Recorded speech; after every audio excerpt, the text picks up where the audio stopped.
Assalamualaikum warahmatullahi wabarakatuh. Ketemu lagi dengan saya di seksi kedua mata kuliah Manajemen Marketing. Pertama-tama saya akan menjelaskan tentang simple marketing system, ya. Jadi dalam marketing itu minimal ada dua pihak. Saya gambarkan di sini ada dua pihak. Satu adalah industri dan yang kedua adalah market. Industri adalah a collection of seller, kumpulan dari penjual. Market adalah a collection of buyer. Sebelum industri itu dibuat, industri dibuat karena ada peluang. Jadi ada informasi dulu yang didapat dari market. Kemudian informasi itu diolah, akhirnya dibuat suatu barang atau jasa yang kemudian dikomunikasikan terhadap market. Akhirnya mendapatkan customer yang membeli. Mengalirlah uang dari industri ke arah market itu memberikan barang atau jasa. Oke, itu adalah simple marketing system. Ya, sesimpel itu. Oke. Selanjutnya untuk masa kini itu adalah kita ada pertanyaan how business are changing, ya.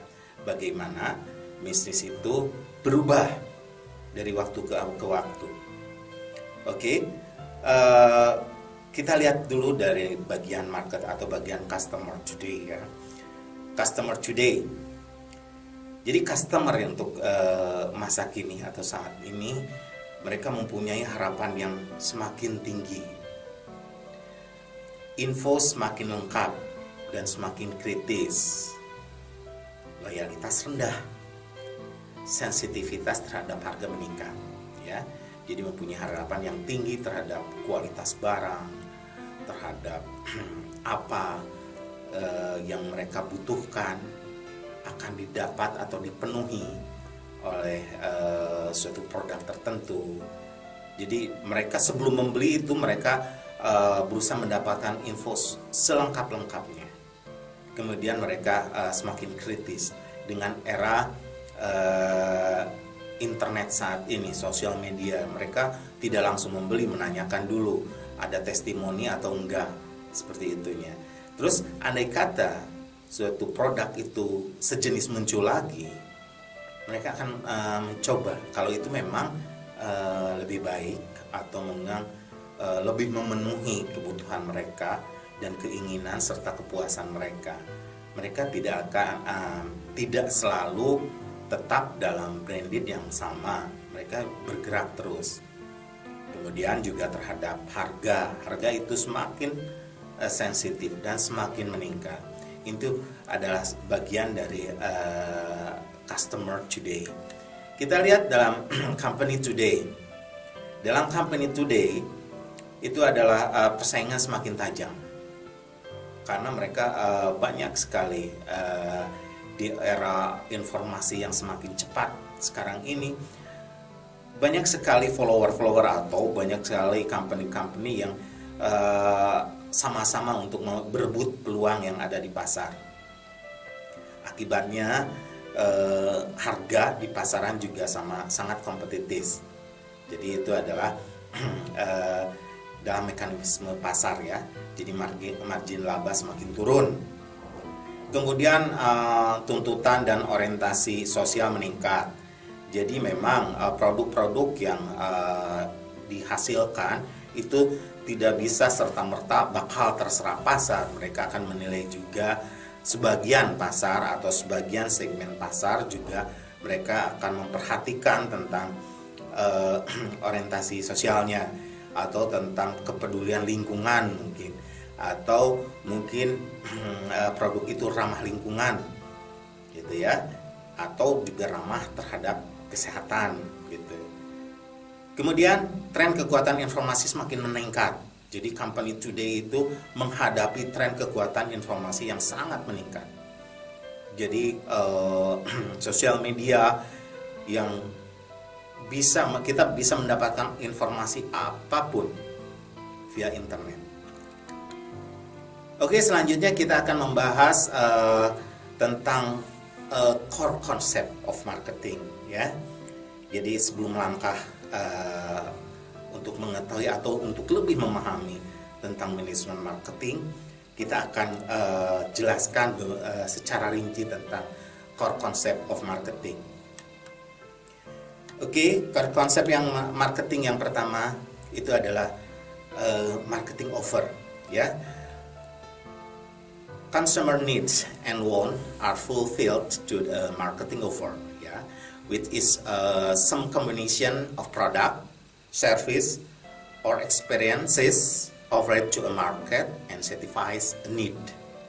Jadi kebutuhan dan keinginan konsumen dipenuhi melalui penawaran pemasaran, oke, yang merupakan kombinasi dari produk, layanan, atau pengalaman yang ditawarkan ke pasar untuk memenuhi kebutuhan. Jadi kebutuhan atau yang mereka butuhkan. Sesi pertama saya telah menerangkan tentang need, wants, and satisfy. Oke. Kemudian yang kedua ada value. Value or benefit the customers gain from using the product versus the cost of obtaining the product. Ya. Jadi nilai atau manfaat yang diperoleh pelanggan dari menggunakan produk adalah versus biaya untuk mendapatkan produk tersebut. Oke, itu adalah value. Jadi mereka mengharapkan atau mereka membutuhkan atau mereka menuntut suatu nilai yang sesuai dengan apa yang telah mereka keluarkan. Kemudian satisfaction. Jadi kita lihat satisfaction itu based on comparison of performances and expectation, ya. Jadi kalau performance-nya itu lebih rendah dari expectation, ya, performance-nya lebih performance-nya lebih tinggi dari expectation, itu akan mendapatkan satisfaction, ya. Tapi kalau performance-nya lebih kecil dari ekspektasi yang diharapkan oleh konsumen, akan menimbulkan dissatisfaction. Nah, itu adalah berdasarkan perbandingan antara kinerja dan harapan, ya. Jadi atau performance atau dari nilai atau dari kualitas produk, apakah yang dibeli itu sesuai harapan, gitu, ya. Tapi kalau performance-nya atau kinerjanya atau kualitas produknya itu melebihi dari harapan, ya tentunya akan menghasilkan kepuasan. Tapi sebaliknya, kalau kualitas tidak sesuai dengan harapan atau lebih kecil dari harapan yang mereka butuhkan, yang mereka ekspektasikan, maka akan membuahkan ketidakpuasan. Oke. Kemudian core concept of marketing yang berikutnya. Core concept dan core concept of marketing berikutnya adalah exchange. Oke. Exchange. Exchange are the act of obtaining a desired object from someone by offering something in return.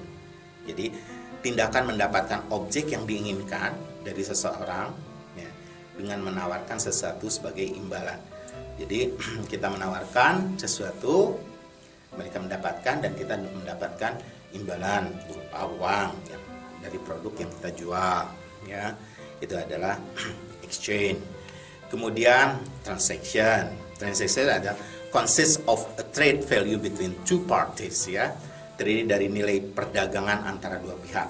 Jadi di transaction itu ada nilai perdagangan dari kedua pihak yang didapat. Mereka mendapatkan nilai manfaat dari suatu produk, dan kemudian penjual mendapatkan uang, ya, sesuai dengan nilai yang sebanding dengan produk yang dijual.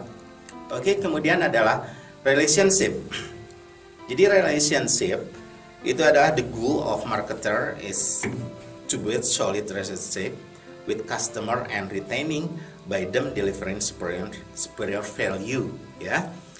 Jadi tujuan pemasaran itu adalah memang ada relationship. Tujuan utama dari pemasaran adalah membangun hubungan yang kuat dengan pelanggan dan mempertahankannya dengan memberikan nilai superior. Ya, gitu dari relationship. Kemudian core concept of marketing berikutnya adalah market tentunya. Jadi market adalah the set of all actual and potential buyer of product. Seller must search for buyer. Both buyer and seller are carried out by marketing. Jadi himpunan atau setting dari semua pembeli yang ada dan potensial dari suatu produk. Penjual harus mencari pembeli, kemudian baik pembeli maupun penjual itu dibentuk atau disetting oleh pemasaran. Ya. Jadi market itu adalah setting dari hasil setting dari suatu pemasaran. Oke.